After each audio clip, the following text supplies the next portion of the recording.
মামা কি হয়েছে মামা? বাবা জি, এনে এনে থেকে কথা বলেন। হ্যাঁ, বাবা বাঙালি দিয়ে বাবা বাঙ্গার বেচেন? বাঙালি সারা দিনে বাজার লাগে পানি খেলে বাজার এই 50 বাঙালি নিচ্ছি বাবা বেচা বাবা এগারো বাবা 50 বাবা। হ্যাঁ তারা এই 1.5 ঘন্টা 1-1.5 ঘন্টা বেশি মানে 2 ঘন্টা বেশি বাবা বুঝবা না পায় বাবা আল্লাহ বিশ্বাস করে বিশ্বাস আল্লাহ কি আল্লাহ পাবেন আমার বাদ দিয়ে সবাই চক্রের ভিতরে চকলেট আর 50 টাকা? বাবা আচ্ছা, আমি কি করবেন বলেন? বাজার মানে আপনাদের সারাদিন বাঙালি তো পাইছেন তো বোঝা যায় না। হ্যাঁ সারাদিন তো বাঙালি তো পাইছেন তো বোঝা যায় না। আপনি কি কিছু খান টান? বাবা আপনার মিকি বাকিরা চোরা বার্তারে বাবা হ্যাঁ, হ্যাঁ হুগাই মানে কিছু খাই যায় পানি ছাড়া অনেক কিছু খাইতে পারি না আচ্ছা ঠিক আছে। যে বিশ্বাস নেশা টেশা করেন না তো? বাবা আপনি জিজ্ঞাসা করেন মানে আমি এক সময় জিজ্ঞাসা করেন বাবা না, জিজ্ঞাসা করবো কি? এটা আপনার নিজে নেশা করলে নিজের ক্ষতি হইব, আপনার জিজ্ঞাসা করলে তো কাম হবো না। কি বাবা আচ্ছা নেন, আপনি 50 টাকা দিলাম, আপনি কিছু একটা খায়েন।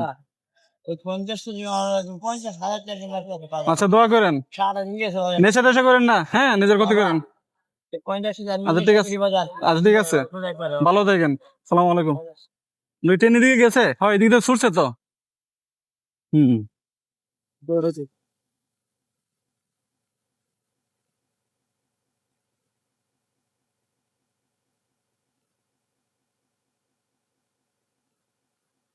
তবে আমরা এটা ওনাদেরকে মনে হয় তো নেশাখোরের মতো, ঠিক না? হ্যাঁ হ্যাঁ আমার মনে হয় নেশা করতে। বিয়র্স, আপনারা কি মনে করেন? ওনার যে কথাবার্তা তো মনে হচ্ছে নেশা করছি। কারণ ক্যামেরা ঘোরানোর, ওনার দিকে ক্যামেরা তাক করার আগে ওনার যেভাবে বিহেভিয়ার দেখলাম, যে উনি যেভাবে কথা বলতেছে বা যেভাবে অ্যাক্টিং করতেছে, মনে হইতেছে নেশাই করছে মতে।